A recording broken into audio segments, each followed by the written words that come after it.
प्रदेश के 3 अलग अलग जिलों में साइबर ठगी के खिलाफ कार्रवाई की गई है। पहली तस्वीर टोंक की आई है, जहां साइबर ठगी का खुलासा करते हुए 4 आरोपियों को गिरफ्तार किया है, जबकि दूसरी तस्वीर जैसलमेर के लाठी क्षेत्र के धोलिया गांव की है, जहां एक व्यक्ति की सोशल मीडिया आईडी हैक कर ली गई। उसके परिचितों से पैसे की मांग की गई है। तीसरी तस्वीर खैरथल तिजारा की भिवाड़ी की है, जहां कई फर्मों और व्यक्तियों के बैंक खातों को कमीशन पर हासिल कर साइबर ठगों को उपलब्ध कराने वाले बदमाश अंकित शर्मा को गिरफ्तार किया गया है।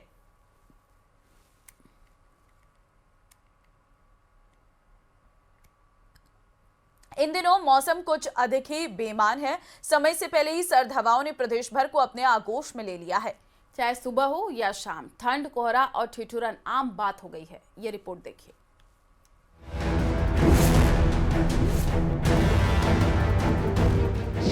लुढ़कता पारा, बढ़ती ठंड, रहें तैयार, ठंड पड़ेगी जोरदार। अभी से पड़ा कोहरा, आगे क्या होगा?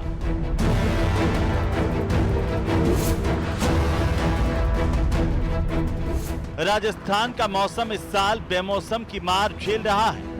कुछ ही महीनों पहले जहां भीषण गर्मी और झुलसाने वाली लू ने जीवन दुभर कर दिया था, तो वहीं इसी बीच अब अक्टूबर में ही ठंडी हवाओं ने कपकपी ला दी है। आलम यह है कि सर्दी ने इस बार 15 दिन से पहले ही दस्तक दे दी है। मौसम वैज्ञानिकों के लिए ये बदलाव सामान्य नहीं, बल्कि जलवायु असंतुलन की चिंता भरी दस्तक है। पहले अप्रैल से जून तक पारा 47 से 49 डिग्री तक पहुंचा, जिसने सामान्य गर्मी के रिकॉर्ड तोड़ दिए। इसके बाद अगस्त से सितंबर तक 108 साल में सबसे ज्यादा रिकॉर्ड तोड़ बारिश हुई और अब इन दिनों अक्टूबर में ही सर्द हवाओं का हमला शुरू हो गया है। रातें ठंडी और सुबह कोहरा दिखने लगा है। राजस्थान का मौसम बदलते वक्त के साथ साथ नए नए रंग दिखा रहा है। राजस्थान में पहले भीषण गर्मी का दौर देखने को मिला, जहां पर लू के थपेड़े और हीट वेव्स ने पुराने रिकॉर्ड तोड़ दिए। बरसात हुई तो ऐसी हुई कि 108 साल के रिकॉर्ड टूट गए। अब सर्दी बेमौसम आ चुकी है।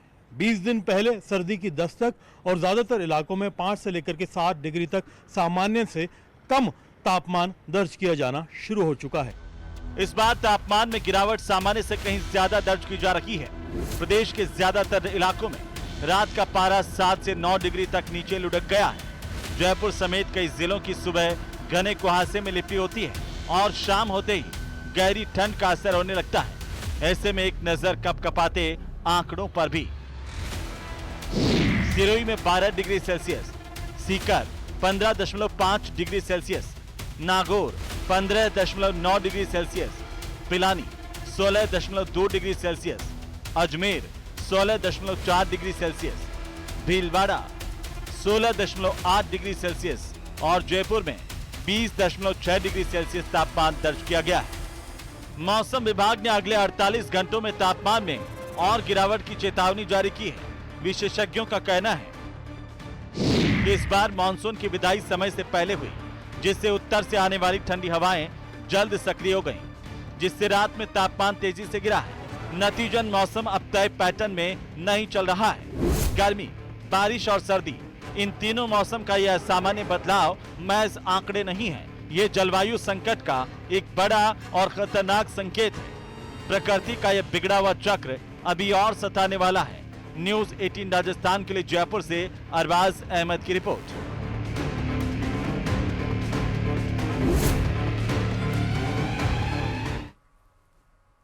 तो वहीं भीलवाड़ा जिले के शाहपुरा में हुई फायरिंग। शाहपुरा क्षेत्र के त्रिमूर्ति चौराहे पर देर रात फायरिंग का ये पूरा मामला सामने आया है।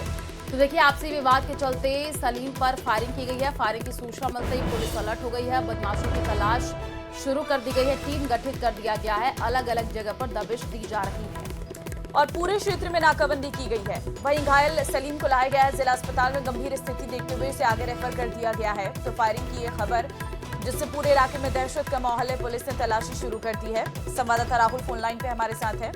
राहुल, क्या वजह रही इस फायरिंग के पीछे की और सलीम की हालत कैसी है? जी बिल्कुल, देखिए भिलवाड़ा जिले के शाहपुरा क्षेत्र में त्रिमूर्ति चौराहे पर देर रात फायरिंग की जाती है। जो सलीम है, इस पर जो बदमाश आते हैं और फायरिंग कर देते हैं। फायरिंग करते ही जो सलीम होता है गंभीर रूप से घायल होता है, जहां पर शाहपुरा में उसको प्राथमिक उपचार के लिए ले जाया जाता है। वहां पर उसकी स्थिति देखते हुए उसे भीलवाड़ा जिले के अस्पताल में रेफर कर दिया जाता है। वहां पर जब ये अस्पताल पहुंचता है तो यहाँ पर भी जो डॉक्टर्स होते हैं इसकी स्थिति गंभीर देखते हुए इसे जिले के बाहर रेफर कर देते हैं। वहीं जैसे फायरिंग की सूचना एसपी धर्मेंद्र सिंह यादव को मिलती है, जो टीमें गठित की जाती है, जो एडिशनल एसपी है राजेश आर्य, उनके नेतृत्व में लगातार जो टीमें हैं देर रात तक जो बदमाशों की तलाश में दबिश देती रही। वहीं जो पुलिस है, जो आसपास के सीसीटीवी फुटेज है उनको खंगाल रही है और सूचना ये भी सामने आ रही है कि 4 से 5 जन संदिग्धों से लगातार पुलिस देर रात से पूछताछ कर रही है और जल्द ही पुलिस का दावा है कि इस पूरे मामले में खुलासा कर दिया जाएगा।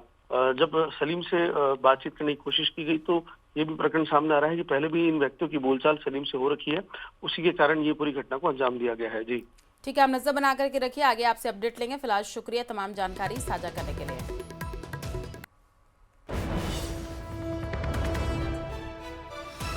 सीकर के नीम का थाना में चोरों ने डांगी कॉलोनी में घर में घुस करके बाइक चोरी की वारदात को अंजाम दिया है। घटना का वीडियो हालांकि सीसीटीवी कैमरे में कैद हो गया। पीड़ित ने थाने में दर्ज करवाया है मामला। शिकायत के आधार पर रात को चोर उनके घर में घुसे और उनकी बाइक पर से चोरी कर ले गए हैं। सुबह जब वो उठे तो उन्हें बाइक नहीं मिली, जिसके बाद सीसीटीवी फुटेज खंगाले तो उसमें चोर बाइक ले जाते हुए नजर आए हैं।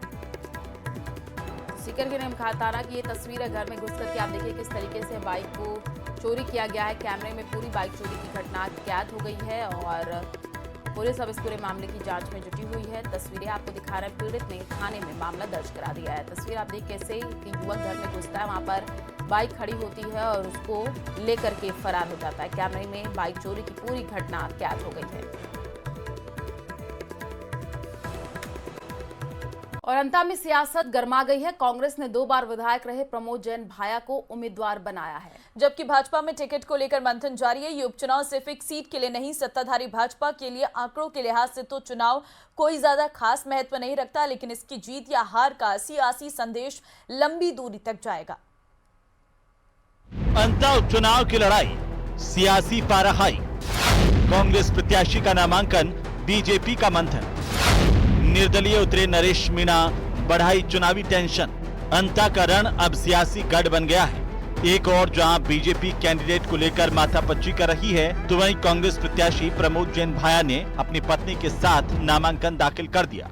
शुभ मुहूर्त को देखते हुए उन्होंने नामांकन प्रक्रिया पूरी की। पूर्व मंत्री प्रमोद जैन भाया 15 अक्टूबर को नामांकन रैली निकालकर दम दिखाएंगे, तो वहीं बीजेपी किसी भी हालत में अंता विधानसभा उपचुनाव में कांग्रेस को चित करना चाहती है। यही वजह है कि वो जिताऊ प्रत्याशी को लेकर चिंतन और मंथन कर रही है। बीजेपी कभी भी अपना प्रत्याशी घोषित कर सकती है। भाजपा प्रदेशाध्यक्ष मदन राठौड़ ने यह साफ कर दिया कि कहीं भी कोई अड़चन नहीं है और कोई गुटबाजी नहीं है। उनका सीट हमारी अपनी है और वो हम जीतेंगे, इसमें कोई चिंता वाली बात नहीं है। हमारा संगठन बने, हमने अपने संगठन को बिल्कुल बूथ लेवल तक तैयार किया। बूथ समिति है जिसमें इतनी बड़ी संख्या में 30-25 कार्यकर्ता हमारी महिलाएं है, पुरुष है, सभी वर्गों का इसमें समावेश है और हमने बूथ समिति को सुदृढ़ किया, मंडल किए, जिला तक हमारा काम अच्छा है, नेटवर्क तैयार है। दूसरा, राजस्थान सरकार ने जो विकास किए वो भी हमारा मुद्दा बनेगा। अब बात करते हैं अंता उपचुनाव के चुनावी कैलेंडर की।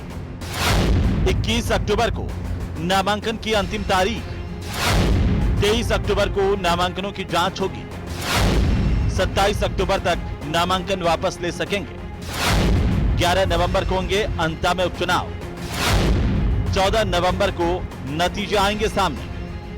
उधर अंता उपचुनाव को लेकर नेता प्रतिपक्ष टीकाराम जूली ने भी भारी बहुमत से कांग्रेस की जीत का दावा किया है। उन्होंने बीजेपी पर निशाना साधा, कहा कांग्रेस के प्रत्याशी ने नामांकन कर दिया, लेकिन अभी तक भाजपा ने अपना प्रत्याशी घोषित नहीं किया है। इस सरकार ने जो काम किया है वो जनता के सामने, 5 साल हमारा कार्यकाल, हमारे काम जनता के सामने, 2 साल से इन्होंने जो काम किया इनका कार्यकाल वो जनता के सामने। उसको देख के, उसको तय करके जो है निर्णय करेगी जनता। ये लोग गरीबों को पेंशन तक नहीं दे पा रहे, युवाओं को नौकरी के नाम पे ठगने का काम किया है। भारतीय जनता पार्टी डरी हुई है, अभी तक कैंडिडेट नहीं मिल रहा है। अंता में 2,26,227 मतदाता वाली विधानसभा की सीट के लिए जीतने हारने से कांग्रेस और भाजपा दोनों ही दलों में कोई ज्यादा बड़ा फर्क नहीं पड़ेगा। लेकिन भाजपा के लिहाज से इस सीट की जीत या हार का सियासी संदेश काफी दूर तक जाएगा। संभावना है कि वसुंधरा राजे कंवरलाल मीणा के परिवार या अपने समर्थक प्रभुलाल सैनी में से किसी एक को टिकट दे सकती हैं, क्योंकि वे पहले भी यहां विधायक रह चुके हैं। अब देखना होगा कि बीजेपी किसे अपना उम्मीदवार बनाती है। Bureau report, news 18 Rajasthan.